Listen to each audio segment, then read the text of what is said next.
పరిశుద్ధ బైబిల్ గ్రంథంలో నుండి ఆదికాండము 2వ అధ్యాయము 17వ వచన భాగాన్ని చదువుకుందాం.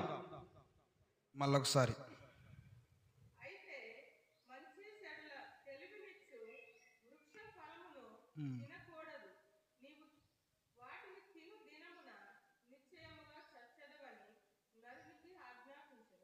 నరునికి ఆజ్ఞాపించిన ప్రార్థన చేసుకుందాం.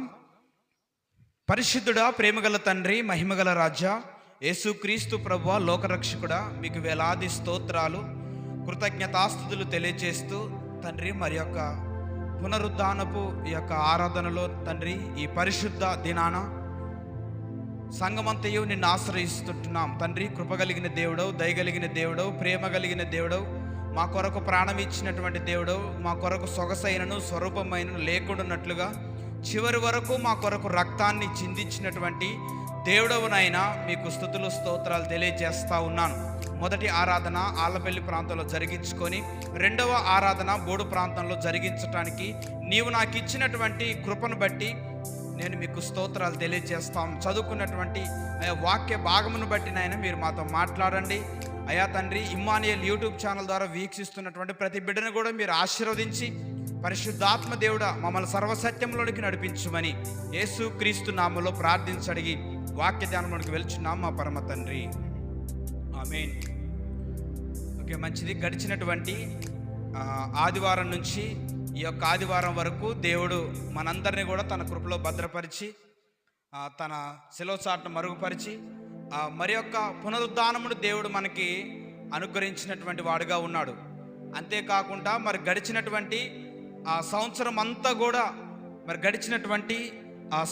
అంతా కూడా దేవుడు మనందరిని కూడా కాచి కాపాడి మరి యొక్క నూతనమైనటువంటి సంవత్సరంలోనికి దేవుడు మనందరిని కూడా మరి ప్రవేశింపజేసినటువంటి వాడుగా ఉన్నాడు. కనుక ఏమిచ్చి కూడా మనము దేవుని యొక్క రుణాన్ని తీర్చలేము. కానీ అందులో 2 చేతులు పైకెత్తి యేసయ్యకు స్తోత్రాలు చెల్లించుతాం. హల్లెలూయా, హల్లెలూయా.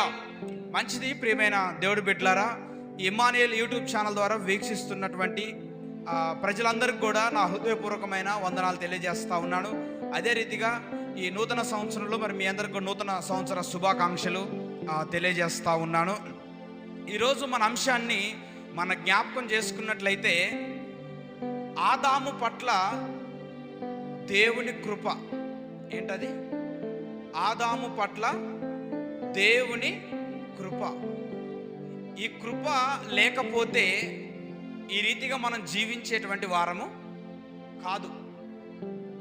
దేవుని కృప లేకపోతే మనం బ్రతికేటువంటి వారం కూడా కాదు. ప్రియమైన దేవుడి బిడ్డలారా, ఈ రోజు వరకు మనం కాపాడబడుతున్నాము అనంటే, ఈ రోజు వరకు కూడా మనం దీవించబడుతున్నాము అంటే, ఈ రోజు వరకు కూడా సంరక్షింపబడుతున్నాము అంటే, ఈ రోజు వరకు కూడా మనం పోషింపబడుతూ ఉన్నాము అంటే, ఈ రోజు వరకు కూడా మనం అభివృద్ధి చెందుతూ ఉన్నాము అనంటే, ఈ రోజు వరకు కూడా సజీవంగా మనం దేవుణ్ణి ఆరాధిస్తున్నాము అనంటే, ఈ రోజు వరకు కూడా మనము దేవుని సముఖంలో దేవుణ్ణి స్తుతిస్తూ ఆయన నామాన్ని గణపరుస్తూ ఉన్నటువంటి వారముగా ఉన్నాము అంటే, ఇదేదో మన బలము చేత కాదు, ఇదేదో మన అధికారం చేత, అంతకంటే కాదు.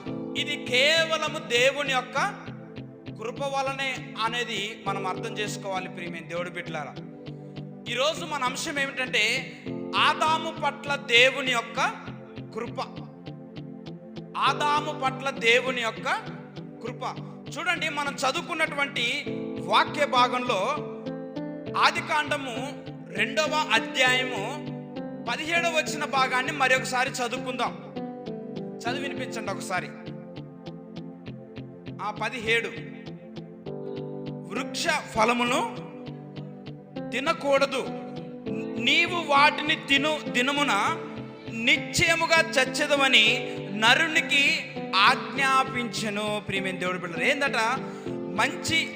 మంచి చెడులు తెలివినిచ్చు వృక్ష ఫలము నీవు తినకూడదు, నీవు వాటిని తిను దినమున నిశ్చయముగా చచ్చెదవని నరునికి ఆజ్ఞాపించాడట. ప్రియమైన దేవుడి బిడ్డలారా, సృష్టికి కర్త అయినటువంటి దేవుడు ఏదెను తోటలో ఆదామవ్వలను ఉంచినటువంటి తరువాత వారికి ఈ ఆజ్ఞ తెలియజేస్తా ఉన్నాడు. ఏం ఆజ్ఞ? అయితే మంచి చెడుల తెలివినిచ్చు వృక్ష ఫలములను నీవు తినకూడదు అని. ఆ తర్వాత చూడండి ఒకసారి, నీవు తినకూడదు, తిను దినమున నిశ్చయముగా చచ్చెదవని నరునికి ఆజ్ఞాపించాడట. ఎవరికి ఆజ్ఞాపించాడు? ఆదామునకు ఆజ్ఞాపించాడు. ఏమని ఆజ్ఞాపించాడు? ఈ తోటలో ఉన్నటువంటి వృక్ష ఫలములన్నిటిని నీవు తినొచ్చులే కానీ ఆ తోట మధ్యలో ఉన్నటువంటి ఒక చెట్టు వృక్ష ఫలాన్ని మాత్రం నీవు తినకూడదు అని అక్కడ నరునికి ఆజ్ఞాపించినట్లుగా మనం లేఖన భాగంలో చూస్తూ ఉన్నాం ప్రియమైన దేవుడి బిడ్డలారా. అయితే అక్కడ తెలియజేస్తా ఉన్నాడు కదా, ఎప్పుడైతే ఈ ఆజ్ఞ తెలియజేసినటువంటి వాడుగా ఉన్నాడో ఆదాము పాపము చేసినటువంటి వాడుగా ఉన్నాడు. ఆదాము పాపం చేసి ఆ తినవద్దన్నటువంటి పండును ఆదాము తిన్నట్లుగా మనం లేఖన భాగంలో చూస్తూ ఉన్నాం. అయితే దేవుడు మొదట తినొద్దు అని దేవుడు ఆజ్ఞాపించాడు. కానీ ఆజ్ఞాపించిన తరువాత అక్కడ ఒక మాట ఉంటుంది. ఆ మాట ఏంటంటే చూడండి ఒకసారి, అయితే మంచి చెడ్డ తెలివినిచ్చు వృక్ష ఫలములు తినకూడదు, నీవు వాటిని తిను దినమున నిశ్చయముగా చచ్చెదవు. ఎందుకు? చూడండి, నిశ్చయముగా అంటే ఏంది? నిశ్చయముగా అంటే ఏంది? నిశ్చయముగా అంటే ఏంది? ఖచ్చితంగా. హల్లెలూయా. నిశ్చయముగా అంటే ఖచ్చితంగా నీవు చచ్చెదవు అని అక్కడ నరునికి ఆజ్ఞాపించినట్లుగా మనం లేఖన భాగంలో చూస్తా ఉన్నాం ప్రియమైన దేవుడు బిడ్డలారా. అయితే దేవుడు ఒక ఆజ్ఞ ప్రవేశపెట్టాడు. దేవుడు ఒక ఆజ్ఞ ప్రవేశపెట్టినటువంటి తరువాత ఆదాము ఆ యొక్క ఆజ్ఞను అతిక్రమించి ఆ పండు తిన్నాడు. ఇప్పుడు తిన్నందుకు ఆదాము ఏం కావాలి? ఆదాము చనిపోవాలి, నిశ్చయముగా చనిపోవాలి, అంతేగాని అసలు బ్రతకటానికి కూడా వీలు లేదు ప్రియమైన దేవుడు బిడ్డలారా.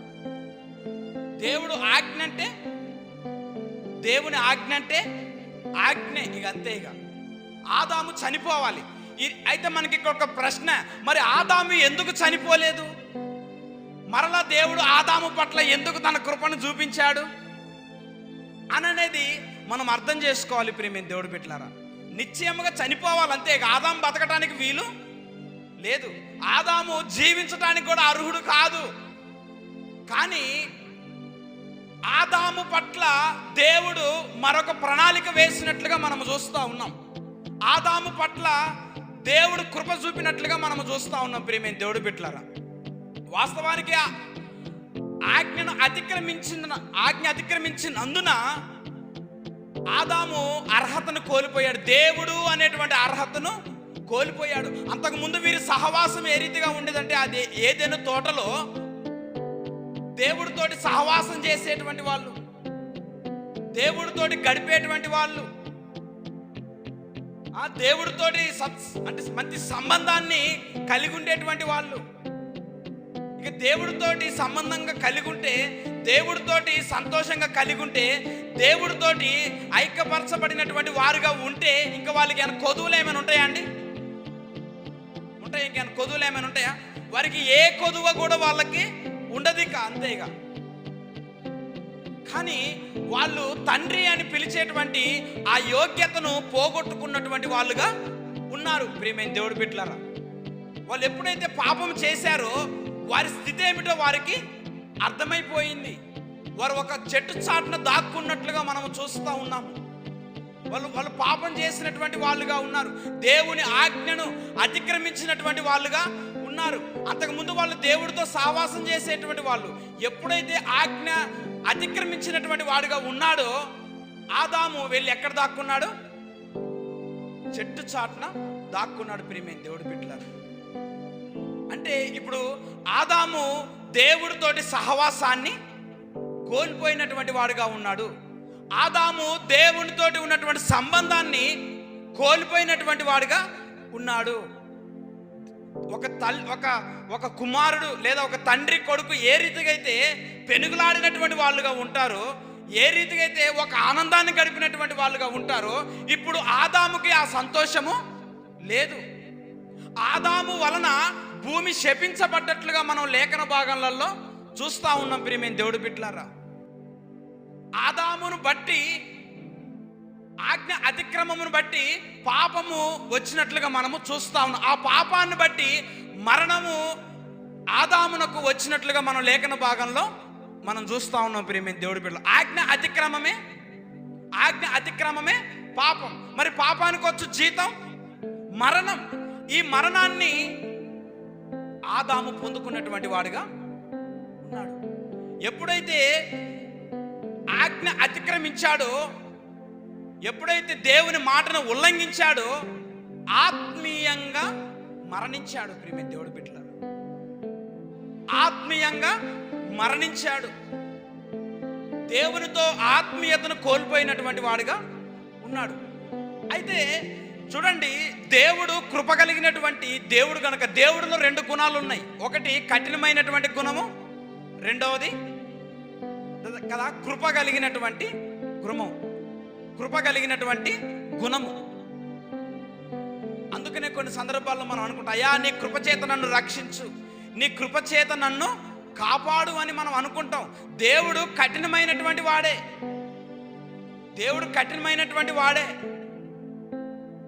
ఇజ్రాయెల్ ప్రజల్ని కూడా దేవుడు, ఐగుప్తులో బానిసలుగా ఉన్నటువంటి ఇజ్రాయెల్ ప్రజలను బయటికి తీసుకొని వచ్చేటువంటి క్రమంలో వాళ్ళు దేవుని ఎదుట పాపం చేసినప్పుడు కొంతమందిని కూడా దేవుడు హతమార్చినట్లుగా మనం చూస్తూ ఉన్నాం. ఎంతో మందిని, అనన్య సఫీర లాంటి ఆ భక్తులను కూడా దేవుడు హతమార్చినట్లుగా మనం లేఖన భాగాలలో చూస్తూ ఉన్నాం. ఎందుకంటే దేవుడు కృప కలిగినటువంటి వాడే, కానీ ఆయనలో ఉన్నటువంటి మరి యొక్క గుణం ఏమిటంటే కఠినమైనటువంటి గుణం. ఆయన చంపేస్తాడు కూడా ఎవరినైనా. ఆయన పాపాన్ని ఇష్టపడడు. ప్రియమైన దేవుడి బిడ్డలారా, ఏ రీతిగానైనా ఆయన ప్రేమించాలి అనుకుంటే ఏ రీతిగానైనా కాపాడతాడు. ఆయన తీసేయాలి అనుకుంటే ఏ రీతిగానైనా తీసేస్తాడు. ఇప్పుడు ఆదాము దేవుని కృపను కోల్పోయాడు, దేవుడితో సహవాసాన్ని కూడా కోల్పోయినటువంటి వాడుగా ఉన్నాడు. ప్రియమైన దేవుడి బిడ్డలారా, ఇప్పుడు తండ్రి అని పిలిచే యోగ్యతను మనందరం కూడా ఏం చేసుకున్నాము? పోగొట్టుకున్నాం. ఇక తండ్రి అని పిలిచే యోగ్యత మనకు లేదు. తండ్రి అని పిలిచే యోగ్యత మనకు లేదు. ఆ సర్వాన్ని కూడా కోల్పోయినాం. కాబట్టి 2000 సంవత్సరముల క్రితము యేసుక్రీస్తు ప్రభుల వారు, తండ్రి అయినటువంటి దేవుడు, ఏ రీతిగానైనా నా బిడ్డలు నేను కాపాడుకోవాలి, ఏ రీతిగానైనా నా బిడ్డలు నేను సంరక్షించుకోవాలి, ఏ రీతిగానైనా నా బిడ్డలు నేను మరలా నా యొద్దకు చేర్చుకోవాలి, ఏ రీతిగానైనా మరలా తండ్రి అని పిలిచేటువంటి ధన్యతను నేను నా బిడ్డలకి కలిగించాలి అనేటువంటిదే దేవుని యొక్క ప్రణాళిక. హల్లెలూయా. ఆదాము పాపం చేసినప్పటికీ కూడా, ఆదాము పాపం చేసిండు, అసలు ఆదాము జీవించడానికి అర్హుడే. ఒకవేళ ఆదాము బ్రతికిండు అని అంటే దేవుని ఆజ్ఞ, దేవుడిచ్చిన ఆజ్ఞ అది ఏమైపోయిందంటే అది అబద్ధమైపోద్ది. ఆదాము జీవించడానికి ఇప్పుడు అర్హుడు కాదు. ఒకవేళ జీవించిండే అనుకో, ఈ పండు తిను దినమున నీవు నిశ్చయముగా చచ్చేదవు అన్న మాట, ఆ ఆజ్ఞ అబద్ధమైనటువంటి ఆజ్ఞగా ఉండిపోద్ది. కానీ దేవుడు కృపగలిగినటువంటి దేవుడు ఒక ప్రణాళిక వేసిండు. ఏ రీతిగానైనా ఆదామును రక్షించుకోవాలి, ఆదామును ఏ రీతిగానైనా నా యొద్దకు చేర్చుకోవాలి, ఆదాము వల్ల కలిగినటువంటి సంతతిని కూడా మరలా నేను నా దగ్గరికి చేర్చుకోవాలి, వారికి తండ్రి అని పిలిచే యోగ్యతను నేను వారికి మరలా దయచేయాలన్నదే దేవుని యొక్క చిత్తము, దేవుని యొక్క ప్రణాళిక. ప్రియమైన దేవుడి బిడ్డలారా, దేవుడు మానవుడు సృజించినటువంటి వాడిగా ఉన్నాడులే కానీ, కలగజేసినటువంటి వాడిగా ఉన్నాడులే కానీ, వారికి ఆపద వచ్చినప్పుడు ఏ రీతిగానైనా నా బిడ్డల్ని నేను సంరక్షించుకోవాలి, నా బిడ్డల్ని పోషించుకోవాలి అనేది దేవుని చిత్తమే. అది ఇప్పుడు లోకపరంగా చూసుకుంటే మన కొడుకు కానీ మన బిడ్డ కానీ ఏదైనా తప్పు చేస్తే ఆ తప్పును సరి చేసుకొని మనం తీసుకొచ్చుకోమండి, వదిలిపెడతామా? మన మధ్యలో అక్క ఉన్నది, మంచి పట్టు చీర కట్టుకొని పెళ్ళికి పోయిన తర్వాత వాళ్ళ కుమారుడు ఆడుకుంటా ఎక్కడో కింద పడ్డడం తెలిసింది. కింద పట్టడం తెలిసినప్పుడు, అయ్యో నేను పట్టు చీర కట్టుకొని ఉన్నా కదా, ఆ మలినంలో ఉన్నటువంటి ఆ కుమారుని ఎత్తుకుంటే నా చీర పాడైపోయిద్దని తల్లి అక్కడే ఉంటుందా అండి? ఉండదు. ప్రియమైన దేవుడి బిడ్డలారా, ఆమె ఏం కట్టుకున్నది కూడా మర్చిపోద్ది. అయ్యో నా కుమారుడు కింద పడ్డాడు కదా అని చెప్పి మరలా వెళ్ళి ఆ కుమారుడు మలినంలో ఉన్నా కానీ, మట్టిలో ఉన్నా కానీ, ఏ స్థితిలో ఉన్నా కానీ ఆ తల్లి దగ్గరికి తీసుకొని ఆ కుమారుణ్ణి హత్తుకుంటుంది. హల్లెలూయా. అదే కృప, అదే దేవుని కృప. ఆ కృప కలిగినటువంటి గుణంతో ఆదాము పాపం చేసినప్పటికీ కూడా మరలా ఆదాము పట్ల దేవుని కృప చూపించి మరలా కొంతకాలం జీవించేటువంటి అర్హత దయచేశాడు. హల్లెలూయా. ఈ మాటను బట్టి మనం చూసినట్లయితే ఆదికాండము 2వ అధ్యాయము 17వ వచన భాగంలో మనం చూసుకున్నట్లయితే అక్కడ ఆదాముకు సంభవించు తీర్పును ముందుగా తెలియజేసినట్లు మనం చూస్తూ ఉన్నాం కదా. ముందుగా తెలియజేశాడు, ఆ తీర్పును ముందే తెలియజేశాడు.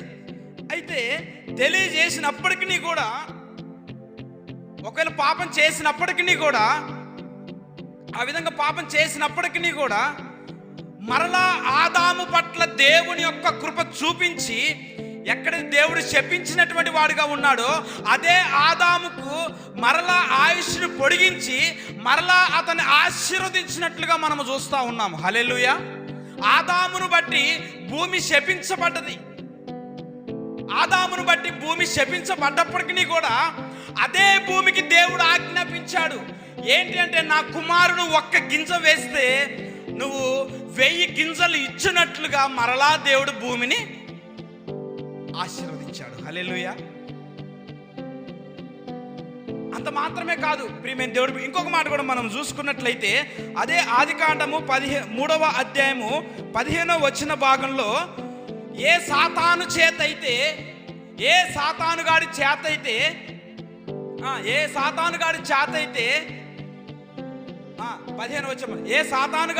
అయితే ఆయన దేవుని యొక్క ఆజ్ఞను పోగొట్టుకున్నటువంటి వాడుగా ఉన్నాడు, తన కాళ్ళ కింద చితక తొక్కే భాగ్యాన్ని కూడా మరలా దేవుడు ఆదాముకి అనుగ్రహించాడు. ప్రేమ చూడండి ఒకసారి ఆదికాండం 3వ అధ్యాయం 15వ వచన భాగం చూడండి ఒకసారి.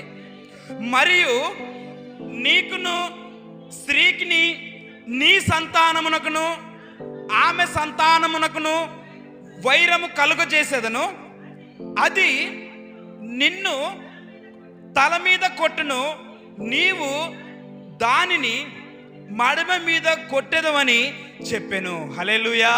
మళ్ళా దేవుడు కృప కలిగినటువంటి దేవుడు ఏ సాతాను చేతైతే ఆదాము శోధించబడ్డాడో మరలా ఆ సాతానుని జయించే అంత ధన్యత మొట్టమొదటి వాగ్దానం ఇది. ప్రియమైన దేవుడి బిడ్డలారా, ఆదామును రక్షించుకోవటానికి, ఆదామును మరలా తన దగ్గరికి చేర్చుకోవటానికి దేవుడు మరలా ఒక ప్రణాళికను వేసినట్లుగా మనము చూస్తూ ఉన్నాం. ప్రియమైన దేవుడి బిడ్డలారా, ఇంకోటి కూడా మనం చూసుకున్నట్లయితే ఆదాము దేవుని ఆజ్ఞ ఉల్లంఘించి, అంటే మరణం అనేటువంటి స్థితిలో ఆయన ఉన్నప్పటికీ కూడా, మరణాన్ని పొందుకున్నప్పటికీ కూడా అతన్ని దేవుడు ఆశీర్వదించినట్లుగా మనము లేఖన భాగంలో చూస్తాము. చూడండి ఆదికాండము 3వ అధ్యాయము 16వ వచన భాగం చూడండి. ఆయన స్త్రీతో నీ ప్రయాసమును నీ గర్భవేదనను నేను మిక్కిలి హెచ్చించేదను, వేదనతో పిల్లల్ని కందువు, నీ భర్త ఎడల నీకు వాంఛగలుగును, అతడు నిన్ను ఏలును అని. హల్లెలూయా. మరలా ఆదాముని కుటుంబ వ్యవస్థలో మరలా ఆదాముకి ప్రాధాన్యత ఇచ్చినట్లుగా మనము చూస్తూ ఉన్నాం. ప్రియమైన దేవుడి బిడ్డలారా, మరలా ఆదాము ఆ యొక్క కుటుంబం పట్ల యజమానుడిగా ఉండటానికి దేవుడు అవకాశం ఇచ్చాడు. హల్లెలూయా. అది దేవుడు ఆదాముకు చూపినటువంటి కృప. ఆదాము వల్ల పాపము సంప్రాప్తమైనది. ఆ పాపం నుంచి విడిపించటానికి, సాతానుని చితకదొక్కటానికి మరలా నీ సంతానంలో నుండే ఒకరిని పుట్టిస్తాను, వారి ద్వారా దుష్టుని యొక్క మరణపు ముళ్ళును నేను విరిచేస్తాను అని దేవుడు ఆదాముకు వాగ్దానం చేసినటువంటి వాడిగా ఉన్నాడు. ప్రియమైన దేవుడి బిడ్డలారా, ఆదాము పాపం చేసినప్పటికీ కూడా ఆదామును బట్టి భూమి శపించబడ్డది. భూమి శపించబడ్డప్పటికీ కూడా మరలా దేవుడు ఆదాము పట్ల కృప చూపి ఆ శపింపబడినటువంటి ఆ నేల నుండే మరలా ఫలమిచ్చేటువంటి నేలగా మరలా దేవుడు తయారు చేశాడు. ప్రేమ దేవుడు బిడ్డలారా, అవ్వతో అంటున్నటువంటి మాట, వారు శపింపబడినటువంటి వారుగా ఉన్నప్పటికీ కూడా దేవుని ఆజ్ఞను ఉల్లంఘించినటువంటి వారుగా ఉన్నప్పటికీ కూడా, వారు పాపం చేసినటువంటి వారుగా ఉన్నప్పటికీ కూడా నువ్వు వేదనతో పిల్లలను కందు మళ్ళా ఫలింపజేస్తా ఉన్నాడు దేవుడు. చూడండి, హల్లెలూయా. దేవుడు విడిచిపెట్టేటువంటి దేవుడు కాదు. అయ్యో నువ్వు అనుకుంటా ఉన్నావేమో, ఈ స్వరం వింటున్నటువంటి దేవుని బిడ్డలారా, నువ్వు అనుకుంటా ఉన్నావేమో, అయ్యో నేను బాధల్లో ఉన్నాను, అయ్యో నేను వేదనలో ఉన్నాను, అయ్యో నేను పాపంలో ఉన్నాను, అయ్యో నేను కష్టంలో ఉన్నాను, నన్ను నేను రక్షించుకోలేని స్థితిలో నేను ఉంటున్నాను, నా పాపపు స్థితిలోనే నేను ఉంటున్నాను అని ఒకవేళ నువ్వు వేదన పడుతున్నట్లయితే, ఆదాము పాపం చేసినప్పటికీ కూడా ఈ పండు తినుము నీవు నిశ్చయముగా చనిపోతావని అన్నప్పటికీ కూడా మరలా దేవుడు ఆదాము పట్ల కృప చూపించి వారు కొంతకాలం జీవించేటువంటి అర్హత వారికి అనుగ్రహించి, ఆదామును బట్టి భూమి శపించబడినప్పటికీ కూడా శపింపబడ్డ భూమిలో నుండి కూడా మరలా ఆదాము ఫలించేటువంటి రీతిగా, హల్లెలూయా, మరలా ఆ భూమి ఫలించేటువంటి భూమిగా మరలా దేవుడు ఆదాముకు అప్పగిస్తా ఉన్నాడు. ప్రియమైన దేవుడు స్త్రీతో అంటా ఉన్నాడు, నువ్వు వేదనలతో పిల్లల్ని కంటావంటా ఉన్నాడు, నీకు వాంఛ కలుగును అని తెలియజేస్తా ఉన్నాడు. తెలియజేసినప్పటికీ కూడా, వారిని శిక్షకి అప్పగించినప్పటికీ కూడా దేవుడు ఆ కుటుంబాన్ని దీవిస్తా ఉన్నాడు. ప్రియమైన దేవుడు బిడ్డలారా, శపింపబడిన నేల నుండి మరలా దేవుడు వారిని అభివృద్ధి చేయటం మొదలు పెడతా ఉన్నాడు. ప్రియమైన దేవుడు బిడ్డలారా, ఆదాము పాపం చేసినప్పటికీ కూడా ఆదికాండము 3వ అధ్యాయము 21వ భాగంలో ఆదాము పాపము కప్పినటువంటి వాడిగా ఉన్నాడు. ప్రియమైన దేవుడు బిడ్డలారా, అతని నగ్నతను కూడా కప్పినటువంటి వాడుగా ఉన్నాడు. దేవుడు ఆదామును విడిచిపెట్టిండా అండి? దేవుడు ఆదామును విడిచిపెట్టలే.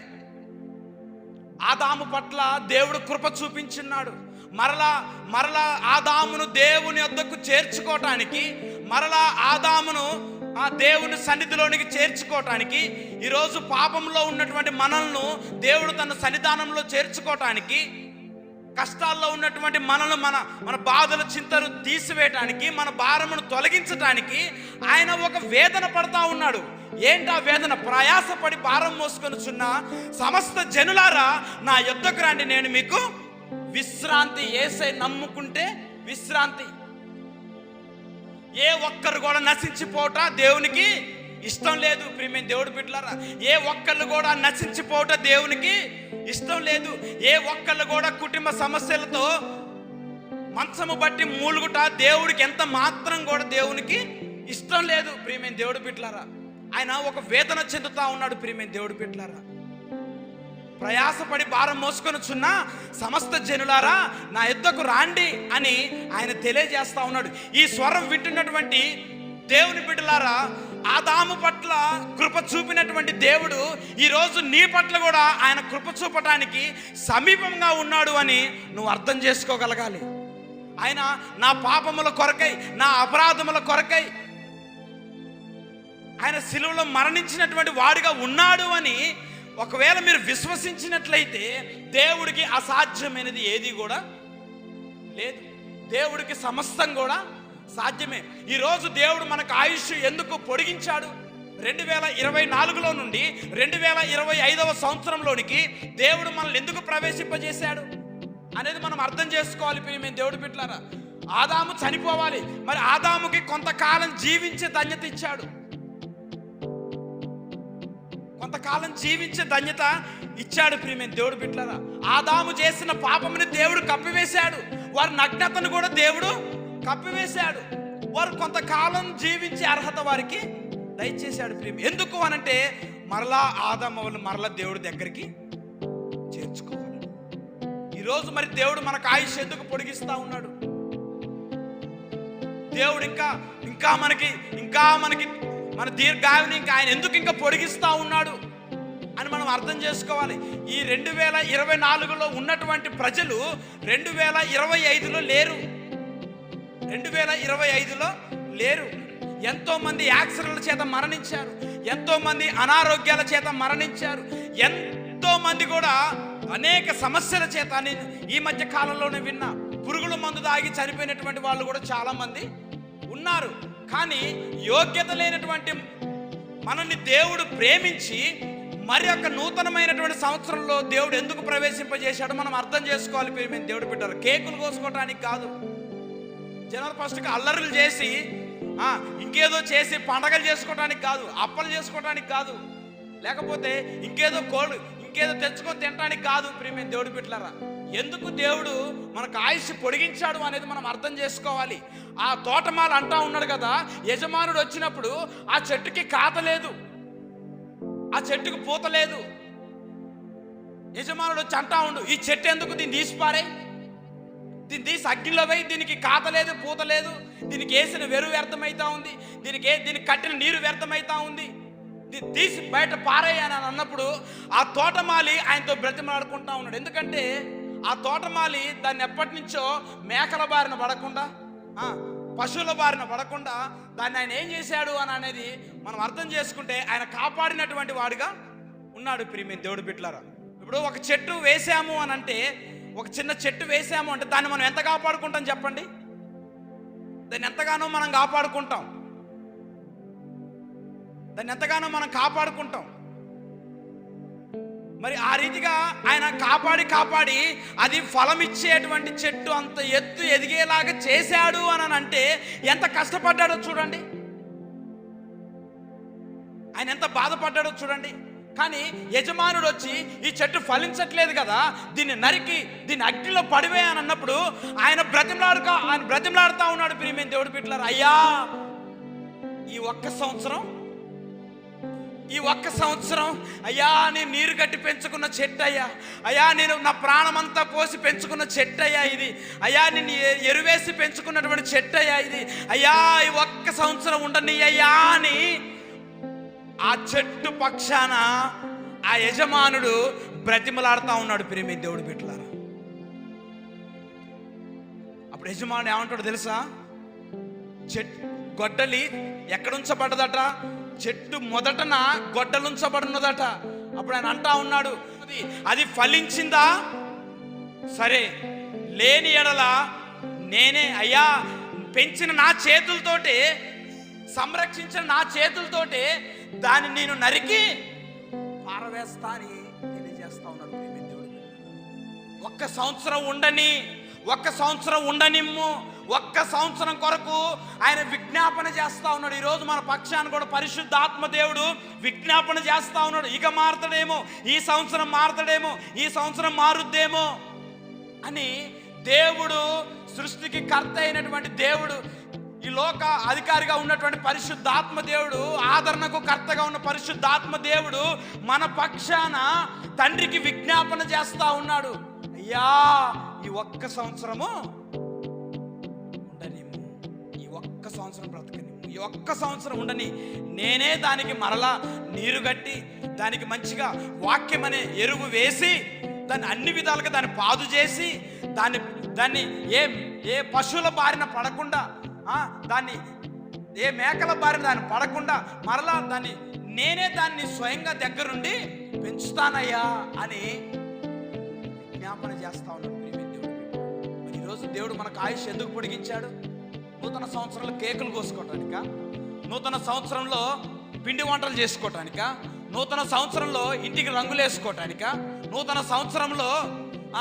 సంవత్సరంలో మనం ఆడంబరంగా పండగలు చేసుకోవడానిక దేవుడు మనకు నూతన సంవత్సరాన్ని ఇచ్చింది? ప్రియమైన దేవుడు బిడ్డలారా, ఈ స్వరం వింటున్నటువంటి ఆ దేవుని బిడ్డలారా గమనించండి, దేవుడు మనకు ఒక నూతనమైనటువంటి సంవత్సరాన్ని దేవుడు ఎందుకు పొడిగించాడు అనంటే మన స్థితి మార్చుకోవాలని, మన పాపము దేవుని ఎదుట ఒప్పుకోవాలని, మన అపరాధము దేవుని ఎదుట ఒప్పుకోవాలని, మనము ఆయన చెంతకు చేరాలని, మనము ఆయన్ని క్రీస్తుని ప్రభువునిగా రక్షకునిగా అంగీకరించాలని దేవుడు మనకు ఆయుష్ పొడిగించినటువంటి వాడుగా ఉన్నాడు. కాబట్టి అందరం తలలు వంచి ప్రార్థన చేసుకుందాం. ఈ స్వరం వింటున్నటువంటి దేవుని బిడ్డలారా, ఈరోజు దేవుడు నాతో మాట్లాడాడు, ఈరోజు దేవుడు నన్ను బలపరిచాడు అని ఈ స్వరం ద్వారా నువ్వు బలపరచబడినట్లయితే నువ్వు మోకరించి, నువ్వెక్కడున్నా సరే, నువ్వు ఏ సమయంలో ఉన్నా సరే, నువ్వు ఏ సందర్భంలో ఉన్నా సరే, నువ్వు ఇంటిలో ఉన్నా సరే, లేదా నువ్వు బయట ఎక్కడ ఈ మాటలు వింటున్నా సరే, నువ్వు కళ్ళు మూసుకొని, అయ్యా నా కొరకు నువ్వు ప్రాణం పెట్టినటువంటి వాడవుగా ఉన్నావయ్యా, అయ్యా నన్ను రక్షించేటువంటి దేవుడుగా నీవు ఉన్నావయ్యా, అయ్యా నా పాపముల కొరకు, నా అపరాధముల కొరకు నీవు చచ్చినటువంటి అయ్యా వాడవుగా ఉన్నావయ్యా, మా కొరకు 3వ దినమున పునరుద్ధానుడవై తిరిగి లేచినటువంటి దేవుడుగా నీవు ఉన్నావయ్యా అని నువ్వు క్రీస్తుని నీ హృదయంలోనికి నువ్వు అంగీకరిస్తే, ఆయన ఏ రీతిగా అయితే మరణించి 3వ దినమున పునరుద్ధానుడే తిరిగి లేచిండు, ఏ రోజున నీవు మరణించినా కానీ మరలా నిన్ను ఆయన తిరిగి జన్మింపజేయడానికి ఆయన శక్తి కలిగినటువంటి దేవుడుగా, ఆయన అధికారం కలిగినటువంటి దేవుడుగా ఉంటున్నాడు. కాబట్టి ప్రార్థన చేసుకుందాం. ప్రార్థన. మమ్మల్ని మిక్కిలిగా ప్రేమించిన మా ప్రియ పరలోకపు తండ్రి, నీ ఘనమైన, ఉన్నతమైన, శ్రేష్టమైన, అతి మహోన్నతమైన నామంలో మీకు వేలాది స్తోత్రాలు, కృతజ్ఞతాస్తుతులు తెలియజేస్తూ ఉన్నాం. ఎంతమంది అయితే నాయన ఈ వాక్యాన్ని విన్నారో, ఎంతమంది బిడ్డలైతే అయ్యా ఈ సత్యాన్ని గ్రహించారో, ఎంతమంది బిడ్డలైతే నాయన యేసు నీవు నాకు కావాలి, ఎంతమంది బిడ్డలైతే యేసయ్యా నీవు నా జీవితంలో ఉండాలి, ఎంతమంది బిడ్డలైతే యేసయ్యా నేను నీ కొరకు బ్రతుకుతా, యేసయ్యా నేను నీ కొరకు జీవిస్తా, అయ్యా నీ చిత్తానుసారంగా నేను బ్రతుకుతానని ఎంతమంది బిడ్డలైతే ఇమ్మానుయేల్ యూట్యూబ్ ఛానల్ ద్వారా ఈ స్వరం వింటున్నటువంటి దేవుని బిడ్డలు ఎంతమంది అయితే నాయన తీర్మానం చేసుకుంటున్నారో, ప్రతి ఒక్కరిని కూడా మీరు ఆశీర్వదించమని ప్రార్థన చేస్తా ఉన్నాం. ప్రతి ఒక్కరిని కూడా మీరు బలపరచుమని ప్రార్థన చేస్తా ఉన్నాం. ప్రతి ఒక్కరిని కూడా స్థిరపరచుమని ప్రార్థన చేస్తా ఉన్నాను నాయన. కృప చూపండి, సహాయం దయచేయండి, బలపరిచి స్థిరపరిచి ముందుకు నడిపించుమని, నీ ఎదుట మోకరించిన ప్రతి బిడ్డను కూడా మీరు దీవించుమని, వారి జీవితాలలో కూడా నాయన అయ్యా, వారి జీవితాలలో కూడా నాయన అన్ని విషయాల్లో నాయన వాళ్ళు మేలు పొందుకొని అయ్యా తండ్రి జీవితాంతం కూడా అయ్యా మిమ్మల్ని స్తుతించి, మిమ్మల్ని మహిమపరిచి, నిన్ను ఘనపరిచి బిడ్డలుగా ఉండే కృపను దయచేయమని నజరేయుడైన యేసుక్రీస్తు నామములో ప్రార్థించడిగి వందనాలు చెల్లించి వేడుకొని చుంటున్నాను మా పరమ తండ్రి.